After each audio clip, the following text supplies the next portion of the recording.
आप देख रहे हैं हिंद टीवी।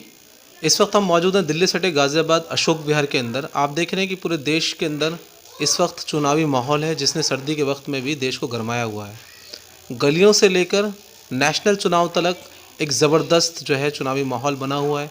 इसी माहौल को समझने के लिए इस वक्त अशोक विहार के अंदर हम एक बीजेपी कैंडिडेट से बात करेंगे और जानेंगे उनके विचार क्या हैं। जबकि सूत्रों के अनुसार जानकारी ये भी है, और ख़ुद मैं आपको बता दूं कि मैं यहाँ का स्थानीय निवासी भी हूँ, इस कारण भी मुझे पता है कि यहाँ पर 90% इस वार्ड के अंदर, वार्ड 49 के अंदर, 49 के अंदर लगभग 90% मुस्लिम बहुल्य क्षेत्र है। उस सब के बावजूद भी एक कैंडिडेट जो बीजेपी से तैयार है, उसके विषय में चर्चा करेंगे और कुछ खास जानकारी आप तक पहुँचाएँगे। बहुत बहुत स्वागत है आपको वर्मा जी। धन्यवाद भैया। वर्मा जी, एक बात बताएं कि आप देख रहे हैं कि परिस्थितियां आपके कितनी अनुकूल लग रही हैं। आपके एक छोटा सा और अहम सवाल है। हाँ, मुझे पहले के मुकाबले काफ़ी सही लग रही है यहाँ पे। पहले पहले भी मैं 5 साल पहले चुनाव लड़ा था, बीजेपी से ही लड़ा था। अभी अपने भाई बंधुओं ने कहा था कि चुनाव लड़ना चाहिए, तो मैं लड़ा था, क्योंकि मेरी पहले से ही जिज्ञासा ये रही है कि पब्लिक के लिए कुछ ना कुछ अच्छा करो। नहीं, जहाँ तक मैं पर्सनल आपको जानता हूँ, मैंने काफ़ी सारे आपके कार्य देखे, चाहे वो लॉकडाउन का समय रहा हो या उससे पूर्व में भी समय रहा हो। लॉकडाउन में तो काफ़ी लोगों ने करा ही है। लगातार आप वो तालाबों में घुसते रहे हो उनकी समस्याओं को सुनने के लिए, समझने के लिए। अच्छी बात ये रही कि हारने के बावजूद भी क्या क्या दिमाग में बात रहती, क्या तकलीफ़ रहती है? तकलीफ़ तो ये रहती है कि सबसे अच्छा तो ये है कि मैंने कभी भी पीछे नहीं मुड़ा।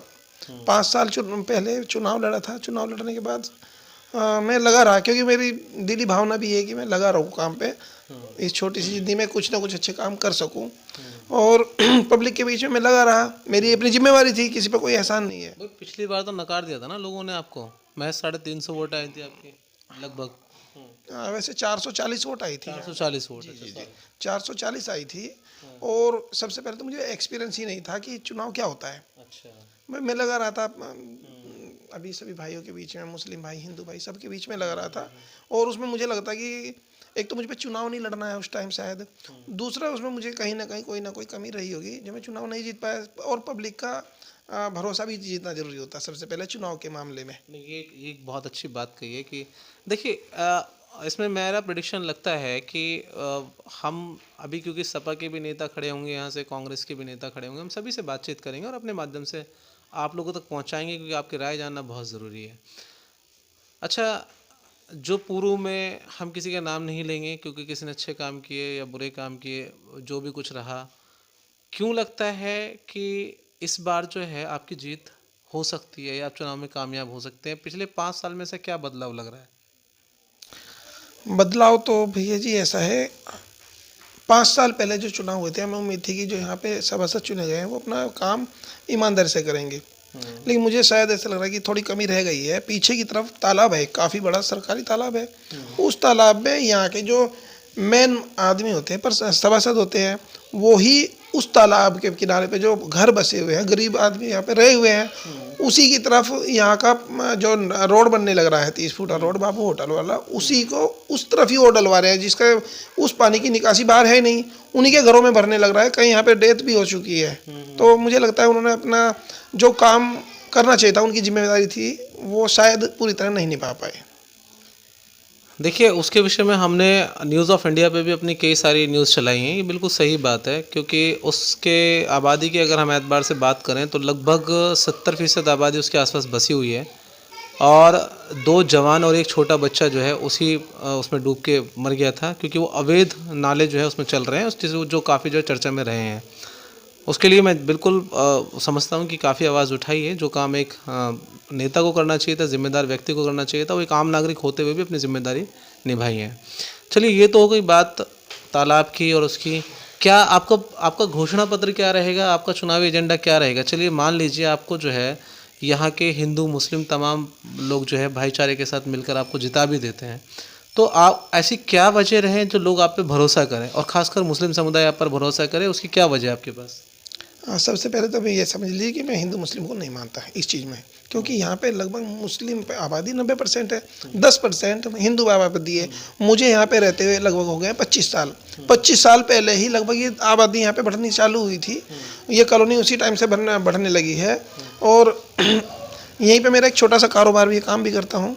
और मुझे पूरा प्यार यहाँ से इस कॉलोनी में मैक्सिमम हिंदू और मुस्लिम सभी भाइयों से पूरा मिला है, पूरा मान सम्मान मिला है, प्यार मिला है। मैं यहाँ का बच्चा भी हूँ, बेटा भी हूँ, किसी का भाई भी हूँ, तो मैं नहीं समझता कि मुझे कोई भेदभाव का चक्कर होगा यहाँ पे मेरे लिए। नहीं, ये तो चलो आपने एक अच्छी बात कही, और होना मैं तो चाहता हूँ कि ये सोच पूरे देश के अंदर हो और सारी नफरती राजनीति ख़त्म हो जाए और बड़ा खुशनुमा माहौल हो जाए पूरे देश का।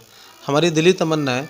लेकिन इसके अलावा मैं जो आपसे जानने की कोशिश कर रहा हूँ कि आपका घोषणा पत्र क्या होगा, आपके विकास के मुद्दे क्या होंगे, मेरा ये आपका क्वेश्चन है। घोषणा पत्र में तो ऐसा होगा, यहाँ पे मैक्सिमम आबादी अशिक्षित मान के चले, अशिक्षा बहुत ज़्यादा है। 5वीं तक का यहाँ पे स्कूल है, सरकारी स्कूल है, 5वीं तक का है। प्राइवेट स्कूल में पढ़ाने के लिए यहाँ पे हर किसी के पास पैसा नहीं है कि प्राइवेट स्कूल में भेजे। सरकारी स्कूल मेरे ख्याल से यहाँ पे कम से कम 12वीं तक का होना ही चाहिए। दूसरा, यहाँ पे आबादी का घनत्व बहुत ज़्यादा हो गया है, 2 वार्ड बढ़ गए हैं यहाँ पे, 1 वार्ड के 2 वार्ड हो गए हैं, कम से कम 1 वार्ड हो गया। हाँ, 2 वार्ड का 1 वार्ड हो गया है। उस 2 वार्ड के 1 वार्ड का मतलब ये होगा डबल पब्लिक होगी, डबल पॉपुलेशन होगी है। एक केवल सरकारी डिस्पेंसरी है बाहर रोड पे। मैं चाहता हूँ यहाँ पे एक सरकारी हॉस्पिटल भी होना चाहिए, जो अत्यंत ज़रूरी है। और मैं समझता हूँ उसके लिए जगह भी सफिशिएंट है लगभग। जो है देखिए, वो जो तालाब है 4.7 हेक्टेयर का तालाब है, जो कि सरकारी उसमें गजेट है। बोर्ड भी वहाँ पर लगा हुआ था, लेकिन बोर्ड भी की भी जर्जर हालत हो गई है, लेकिन पुराने रिकॉर्ड्स हमारे पास हैं। 4.7 हेक्टेयर अप्रॉक्सीमेटली अगर हम बात करें तो अभी उससे 3 गुना ज़्यादा फैलाव के अंदर तालाब का पानी फैला हुआ है। अगर वो सीमित और लिमिट हो जाए तो शायद उसके अंदर एक बढ़िया जो है प्रोजेक्ट लगाया जा सकता है। अगर सरकार इस तरफ का कदम उठाती है, बहुत ही अच्छा काम होगा ये, अगर इस तरफ ध्यान दिया जाए। लेकिन यहाँ पे ध्यान देने में बहुत कमी आ रही है। लगभग 25-30 हज़ार के आसपास की आबादी को उससे एक बड़ा फ़ायदा हो सकता है लोनी की। तो ये इनका घोषणा पत्र है। और भी कुछ अहम मुद्दे हैं, जैसे कि हम यहाँ जानते हैं, मैं खुद एक यहाँ का स्थानीय निवासी हूँ, तो उसकी बिना पर मुझे लगता है कि शायद अभी लोगों को यहाँ पर शायद 35 साल 40 साल हो गए हैं बसते हुए। मुझे हो गए 25 साल, 26वां साल रहा हुआ है यहाँ पे। उससे पहले भी आबादी थी, थोड़ी कम थी, अब बढ़ती जा रही है। उस हिसाब से यहाँ पे सुविधाएं नगण्य है, बिल्कुल सुविधा की घोर। तो उसके एतबार से मैं समझता हूँ कि अभी तक लेकिन लोगों के मकान नंबर भी ठीक नहीं है यहाँ पर। मकान नंबर, गली नंबर कुछ नहीं है, सब उल्टा सीधा हुआ पड़ा है। यहाँ पे जो मेन जनप्रतिनिधि हैं, मुझे लगता है उन्होंने अपने फ़ायदे के लिए सब कुछ उल्टा सीधा करके रखा हुआ है। मैं चाहता हूँ यहाँ पे व्यवस्थित तरीके से रहा जाए, व्यवस्थित तरीके से गलियों के नंबर हो, घरों के नंबर हो, पानी की सुविधा हो। पानी की सुविधा खराब है। पीछे की तरफ जो नाला है, बड़ा सरकारी ज़मीन है, वो सरकारी ज़मीन को नाले में तब्दील कर दिया है। पानी, गंदा पानी चारों तरफ का भर रहा है। भूजल गर्भ खराब हो चुका है, पानी यहाँ का खराब हो चुका है, पीने लायक नहीं है। सभी पानी बाहर से आता है। सब कुछ सरकारी सुविधाएँ, लाइट की सुविधा खराब है। पहले हालांकि लाइट की सुविधा बाहर की तरफ खराब है, सही है, यहाँ की तरफ खराब है। पानी की सुविधा जीरो, पढ़ाई की सुविधा जीरो। लाइट तो लेकिन है ना 24 आवर्स ऑलमोस्ट। मैं भी तो यहीं रहता हूँ। लाइट की सुविधा कहाँ खराब है? तार खराब है क्या? क्या कंडीशन? हाँ, वही कह रहा हूँ, लाइट ठीक है, लेकिन तारों की, बिजली की जो जगह जगह बिल्कुल तार लटके रहते हैं, व्यवस्थित नहीं है, आज यहाँ पे हादसे होते रहते हैं। तो अच्छा, ये आपके घोषणा पत्र हैं। एजुकेशन का मुद्दा रहेगा, स्वास्थ्य का मुद्दा रहेगा, जल निकासी का मुद्दा रहेगा, ये तमाम मुद्दे रहेंगे। तो इन्हीं मुद्दों पर आप चुनाव लड़ेंगे? हाँ बिल्कुल। और सबसे पहले सबको मिलकर रहना है, भाईचारे का, हिंदू मुस्लिम सबको। धर्म की राजनीति हटानी है, जाति की राजनीति हटानी है। अच्छा, विकास की राजनीति करनी है। डर लगता है कि यहाँ पर मुस्लिम बाहुल्य क्षेत्र है, और जैसे कि प्रेडिक्शन लगाया जाता है नेशनल लेवल पे कि भाजपा को खुद नेशनल टीवी पे दिखाया जाता है कि 8% से ऊपर वोट मिलता ही नहीं है मुस्लिम का। तो यहाँ पर 90% हुआ है, तो 8% पे टोटल भाजपा को वोट मिलता है अक्सर करके। लेकिन यहाँ का क्या आप ऐसा करेंगे, या किस तरह की मेहनत रहेगी, आपकी चुनावी कार्यक्रम रहेंगे, जिससे कि आपको लगता है कि ये तब्दील हो सकते हैं वोट? देखिए, ये आपकी सोच होगी, ऐसी है, लेकिन मुझे ऐसा नहीं लगता है। मुझे नेशनल आंकड़े बता रहा हूँ, मैं सोच नहीं बता रहा ना, जो नेशनल आंकड़े वो बता रहा हूँ।